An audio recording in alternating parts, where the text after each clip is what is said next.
So, hello, and I think that we can all agree that that number behind me on the screen there is a pretty big number. In fact, it's such a big number that I didn't know what number that was. So I had to take to the mighty Google to see whether or not that was billions or actually millions. And it transpires that it's just over £21.5 billion, which is the cost of disconnected leadership, the annual cost of disconnected leadership in the UK. And that's just in the UK. So this leads me to two questions, or you maybe to two questions. How did she get to that number, and why did she want to know it?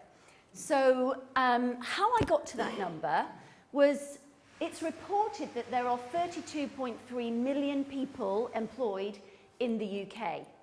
And of those people, it's reported that 85% are either not engaged or totally disengaged with the work that they do. And there's a cost to that disengagement, a real cost to that disengagement. And greater minds than mine have run that calculation, and they've got it to $10,000 per employee in profit annually. So, how did I get to my calculation? I simply took 85% of the 32.3 million, I converted the dollars to pounds, and I ran the calculation to get to that huge number. But why am I interested in that huge number? The cost of disconnection. Well, over the past 16 years, as a consultant, as an author, as a podcast host, and as a founder of a digital agency, I have been championing the education of social technologies within organizations. And that is helping people to really get to grips with these social technologies so that they can connect and communicate more effectively. Now, whether that's organizations connecting with their audiences, both internal and external, or it's with leaders connecting with their employees, I've been focused on that disconnection. And that work has led me to do a lot of research. Any authors in the room will know how much research goes into writing books. I'm writing book number 4. It's led me to work with a lot of academics in this area. And it's also, I've had 16 years of being in organizations working with HR teams, L&D teams, marketing teams, comms teams, a whole array of people. And one of the things that I've learned from all of my research and all of that immersion is that many leaders are disconnected from the very people that they lead. Now, I see a lot of nodding heads, okay? There's a lot of nodding heads. And it's interesting because this may chime with you. Have you ever felt that situation where, from a leadership perspective, as an employee, you feel like they sit somewhere in an ivory tower and they're nothing to do with you? There's a real them and us situation. I felt that myself. I felt that myself as an employee a number of times. And when you feel like that, there's this sense that you don't belong, what you do doesn't matter, you're not heard, you don't understand the strategy, you're not clear on the purpose, or the purpose keeps changing because the board keep making changes and there's yet another initiative coming out of the boardroom that you as an employee just have to soak up. So of course what happens is you disengage. Trust becomes an all-time low and you drop out. You just show up to your work, and this is where we get this level of disconnection from. Not to mention what that does to one's happiness levels, self-esteem levels, and well-being. So what I've been doing over the past few years is working with organizations, helping them to really get to grips with the social technologies in a way that helps them to reconnect all of that disconnect. Because remember, there's huge costs associated.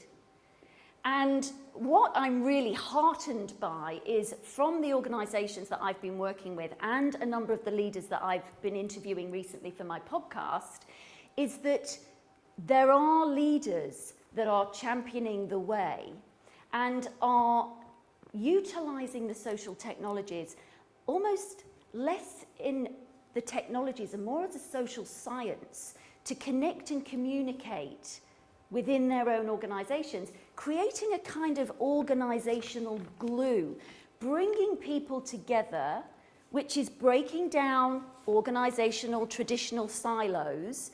And these social technologies are allowing people to communicate and connect far faster and far slicker and in a much freer and authentic way than traditional methods of communication. So what happens when you get a connected leader is quite a beautiful thing, because it has to be the leader. This is definitely what I've learned over the years, that if the leader isn't championing it, if the leader isn't leading by example, showing up, being visible, being authentic, being accessible, then that doesn't give permission to the rest of the organisation to do the same. It's almost like they're in lockdown.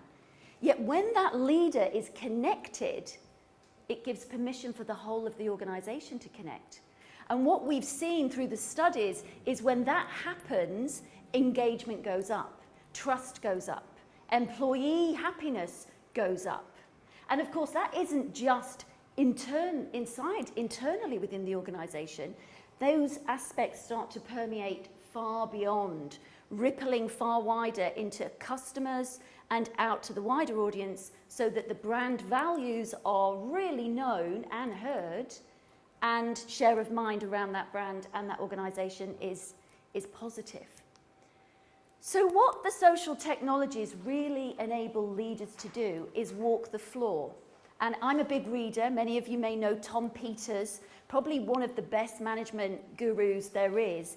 And he, for years, for 17 years, has been championing the essence of leadership by walking the floor, by wandering around, talking to your people, having a conversation, understanding what's going on right at the ground level, listening, eyes and ears, really understanding. But for lots of leaders, that isn't an option. And what social technologies enable leaders who are constrained by geography or hierarchy is the social technologies enable them to walk the floor in all of those ways, but at scale, without hierarchy, without those geographical boundaries. So I'll bring you back to this huge number, this huge £21.5 billion of the cost of the disengaged employee. And I want to pose the question to you as to what's the cost for you of not reconnecting that disconnect? Do you have your head in the sand, or are you as a leader championing the social technologies both within your organisation and for yourself to enable your organisation and yourself to truly get social?